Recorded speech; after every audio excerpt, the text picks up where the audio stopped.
What has happened? Did someone do something to him? Did someone harm him? Why is he crying? And what this lady said to me is the reason why there was a thought that came into my mind. And it's the thought that haunts me. I think to myself, is he gonna understand what has happened? Will he understand? So why spend time thinking about stuff like that when there's nothing you can do about it? The thought that haunts me is, welcome to my channel, welcome to Life with NISHA. For those of you who are new here, I am a stay-at-home mom of 9 beautiful children. 3 out of my 9 children have autism, and I recently gave birth to identical twins, my second set of twins. But through him, I can and I will get through this story. So listen, I have a story that I am getting ready to share with you. And I do not know why I'm getting ready to share this. This is a very, emotional thing for me. This is a very impactful thing. And I hope that I can just get through this without, making my little not so good looking crying face, right? I have my tissue with me just in case. Hopefully I don't have to use it, but you never know. And so I'm going to go ahead and share this with you all. If you find yourself here, thank you so much for watching. And if you resonate with my story or whatever, please share it with the next person. I have a son named Marcus. We call him Junior. And he is 9 years old, almost 10. Junior has autism. Junior is not toilet trained yet, and he is severely delayed. Junior does not speak at the moment. And out of all 9 of my children, Junior smiles the most. He smiles the most. Even though he goes through so much trial and tribulation, he smiles the most. And he humbles me every single day. A few years ago, me and my family, we were living in Flint, Michigan. And I decided, with Junior entering into grade school, that it was time, to enroll him into public school. And so I went ahead and I took a leap. Anyone who has a special needs child, especially a child who cannot quite articulate themselves or who does not speak words, you are a little hesitant than most to send your baby off, to send your child off who is so vulnerable into the world and trust people around him or her to do good by them. And so I did that. I took a leap of faith and I signed Junior up for school, for elementary. At the time, Junior was already diagnosed with autism, and so he went into a special education classroom. And it was a very small classroom. The teacher, I absolutely loved this teacher. She was so kind and she was so good at what she does, right? You can tell that she was just genuine about teaching. I was optimistic. So Junior, he went to school and, time went on, a little bit of time went on. The teacher would say things here and there to me that, I just kind of thought to myself like, I wonder how this is going to play out. And so, I would ask her, how is he doing? Or she would just give me a small report.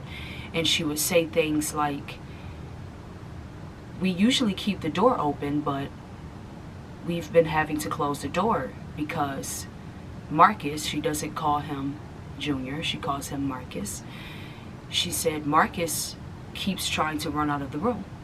So we keep the door closed. For recess time, Junior went out and he started running. So they had to go back inside. Time went on and the classroom, did not go outside, because she straight up told me that I cannot catch him. If he takes off running, I can't catch him.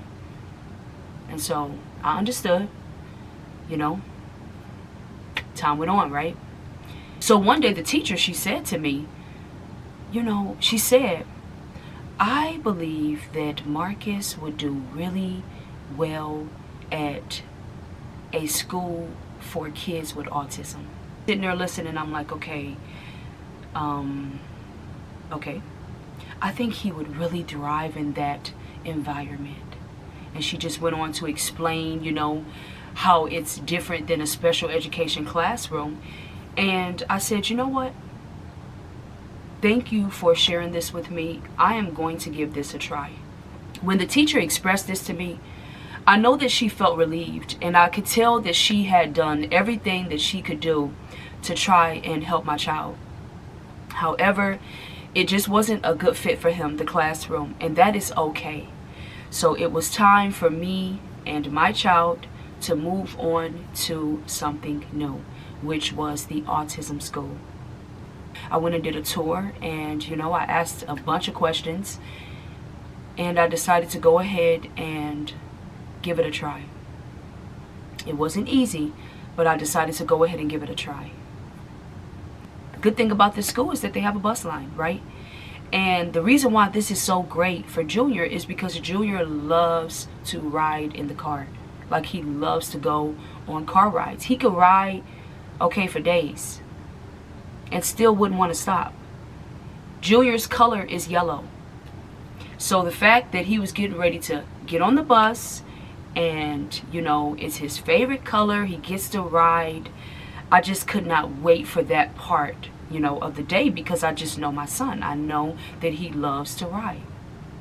And so the day came to where the bus pulled up, and lo and behold, Junior was all smiles from ear to ear, okay? He had one of those Kool-Aid smiles. He was so happy.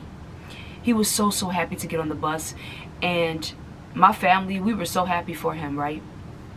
And he would get on the bus, and one of the things that he would do is he would walk straight to the back, and he would just stand on the seat.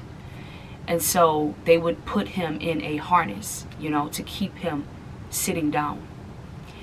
And they would drive off, and I would be standing there, and he would just kind of be looking out the window smiling. I was really happy for him that he was getting to experience something that really made him feel so good inside, right?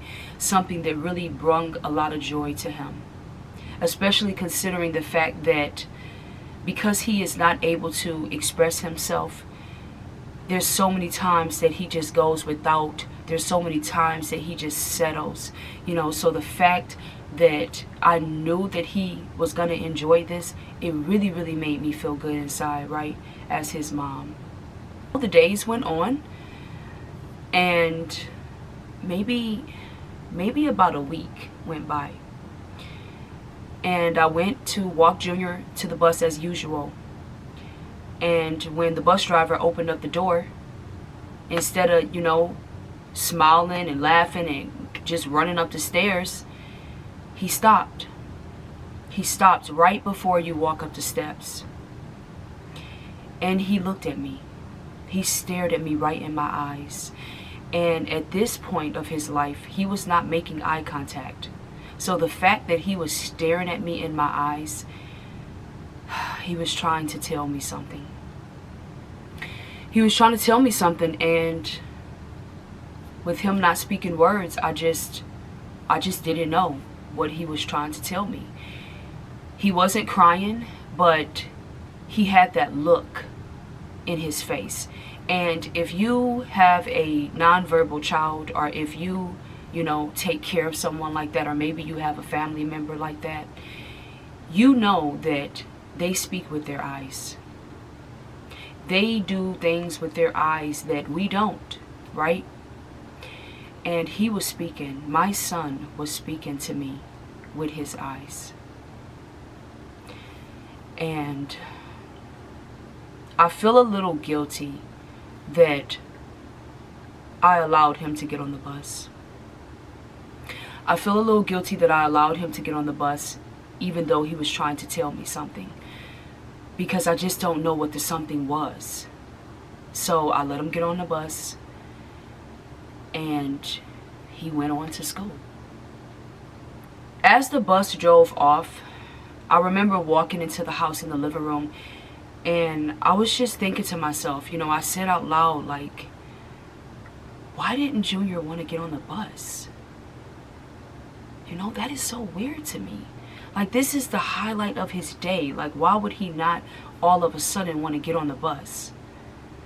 And people around me, my husband was pretty much like, oh, I'm sure it's nothing. You know, he just started school. It's a new environment for him. It's going to take him some time to adjust. And as much as I wanted to say you're right, I just didn't feel that way. It just wasn't sitting well with me, right? This feeling, I just had this feeling that something happened.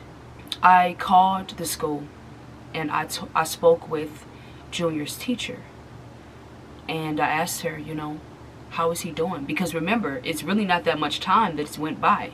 We're like on week 1. And so I asked her, you know, how is he doing? And she said, to be honest, he cries a lot. She said, you know, we're at the beginning of the school year. It's not unusual for kids to cry. This is all new to them. It's going to take them some time to adjust. But he cries. He cries a lot. And that really made me feel kind of sad for him, because I'm like, okay, why is he crying? You know, he really doesn't know these people. You know, these people don't know him.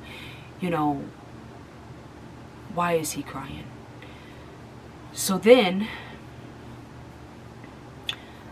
I spoke with the bus driver. So Junior had a bus driver and he had a bus aide. And I spoke with the bus aide. It was a lady. And I asked her, how is Junior on the bus?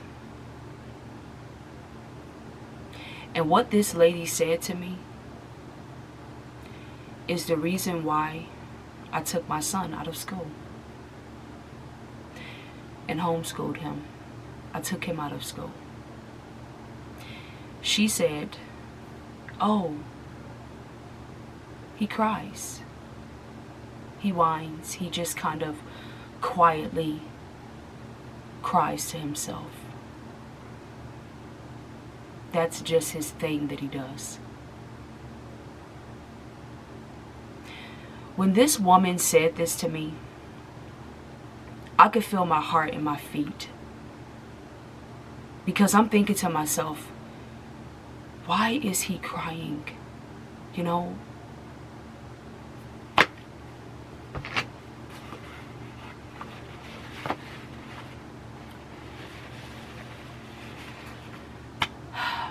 I'm not even halfway in the story, right? But I'm thinking to myself,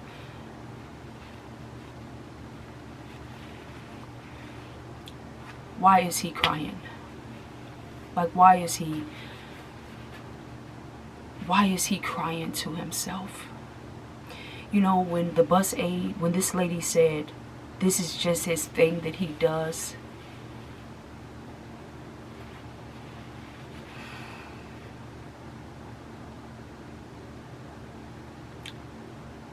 I took him out of school. I took him out of school because that was absolutely crazy to me, that this woman would say this. You know, and I'm thinking to myself, is the harness too tight? You know, is it just uncomfortable? Like, what is it? He's so happy to ride the bus. Like, what has happened? You know, what has happened? Did someone do something to him? You know, did someone harm him? That day, I pretty much said to myself that I am not going to put him in another situation to where I have to sit up here and guess what has happened to him. It is very hard and very challenging at times to have a child that does not speak, because you have to constantly guess. And I just didn't want to put him in that environment, and so I took him out of it.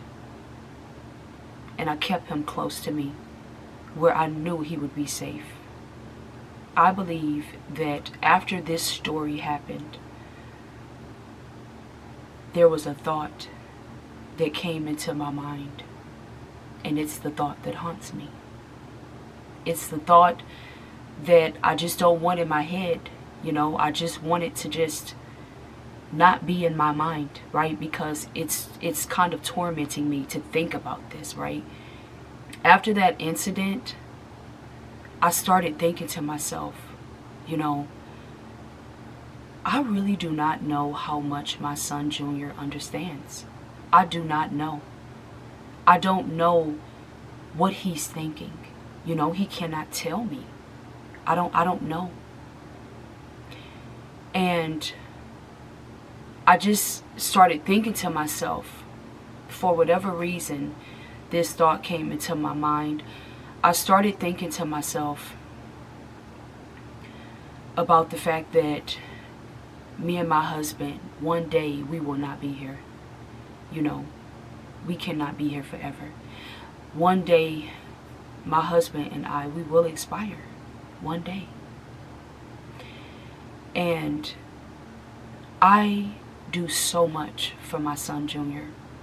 I do so much. I advocate for him. I am his mom. I carried him. And one day, I won't be here. I won't be here. And I don't believe that anyone could match me when it comes to my son, right?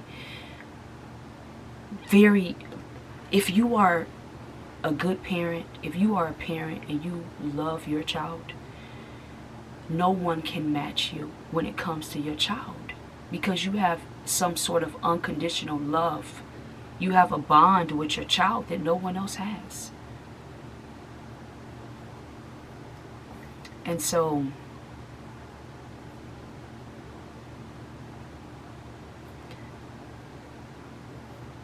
I know that one day my husband and I, we will not be here anymore. We will expire.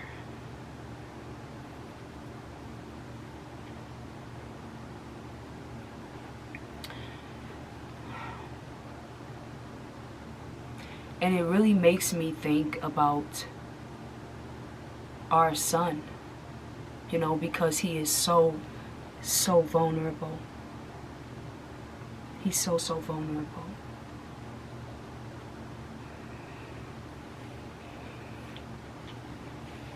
He's so fragile.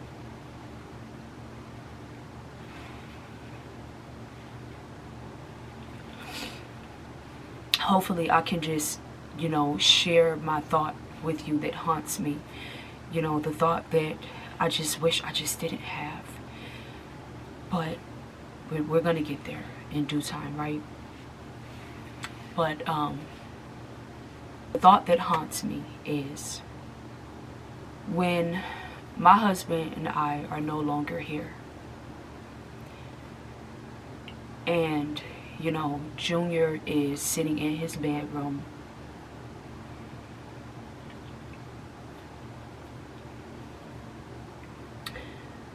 I wonder to myself, when a car pulls up into the driveway,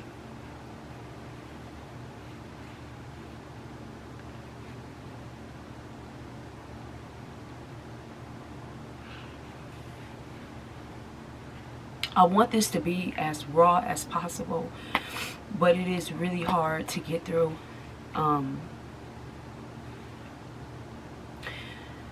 I wonder to myself, if Junior is sitting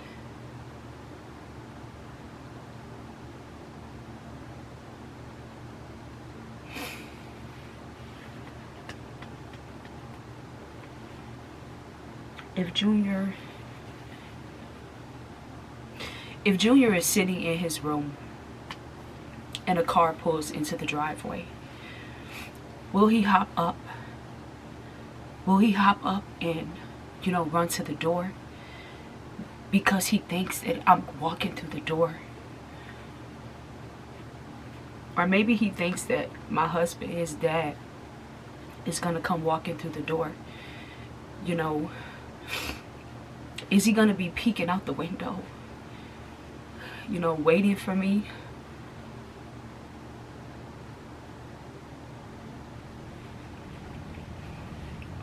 Looking for me. Looking for his parents. I just can only pray that he doesn't do that, because we're not going to be coming back. I'm not going to walk through the door when he's laying down going to sleep. Is he going to be waiting,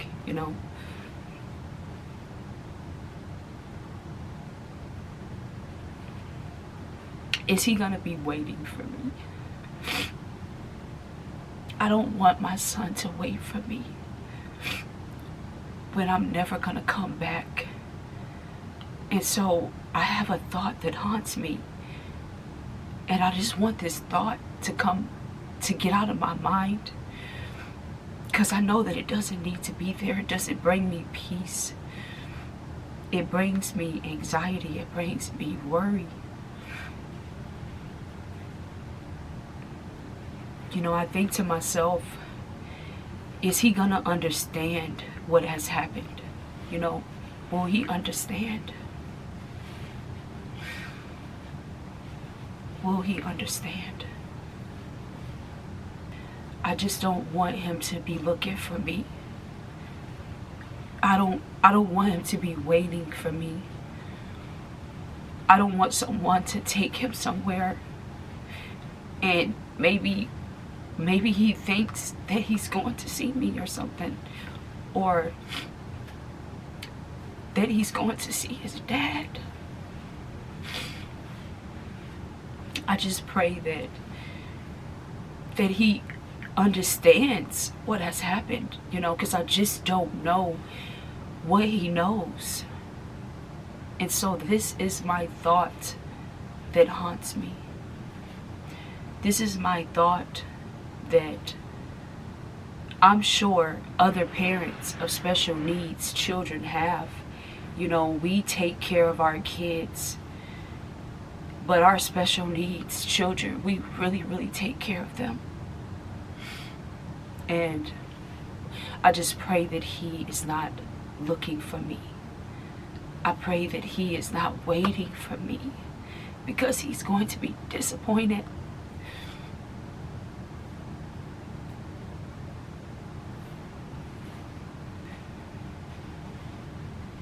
He's going to be disappointed.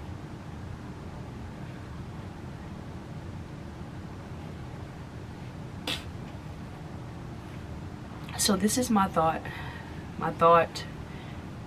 And I actually shared it.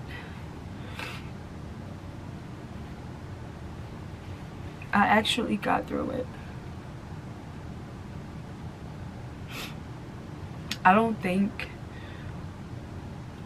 that I've ever shared this with anyone. I might have shared it with my husband. I can't remember. But it was time for me to share it with you. It was time for me to share it with the world. And I know that you can make arrangements and things like that, but you just have no control over anything when you're no longer here. And so when my mind goes to this dark place, I have to pray. I have to pray, because I know that the Father is going to look out for him. He always has. And he always will. Perhaps my faith is too small. Perhaps my faith is too small. And maybe that's why I have the thought that I have. Because the Father does not need me to assist him. He has it all figured out. He has it all figured out. So why spend time thinking about stuff like that when there's nothing you can do about it? The Father will carry him. He will continue to protect him. maybe in the future I will share more stories about, you know, miracles that have happened, all the different ways that the Father has protected our son Junior, all the dangerous situations that he entered into and left out without one scratch. The Father does not need me to assist him. I'm just a mom, you know, a mom who cares for her son, and I just don't want anything to happen to him. I just want him to just go on and, you know, try to live a peaceful life, and just, you know, his siblings, it would be nice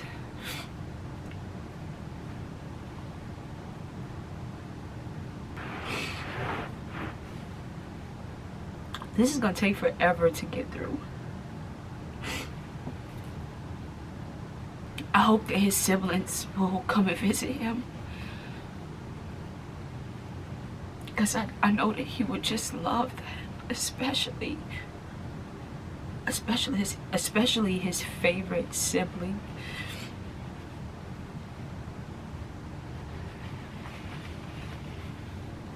His favorite sister Toya. He would be so happy to see. I don't know what the future holds. I know that my husband has made arrangements for him in the event that me and him are no longer here, or just say for whatever reason we couldn't take care of him or something like that. My husband has made arrangements. I guess because I used to work like in the group home, you know, and I used to take care of people.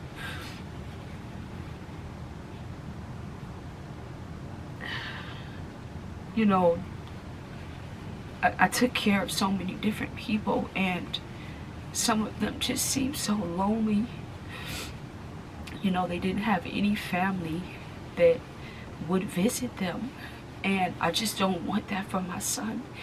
You know, if for whatever reason he ended up in some type of like group home or something, I don't know, or some type of setting like that, I just would pray that his siblings would visit him from time to time.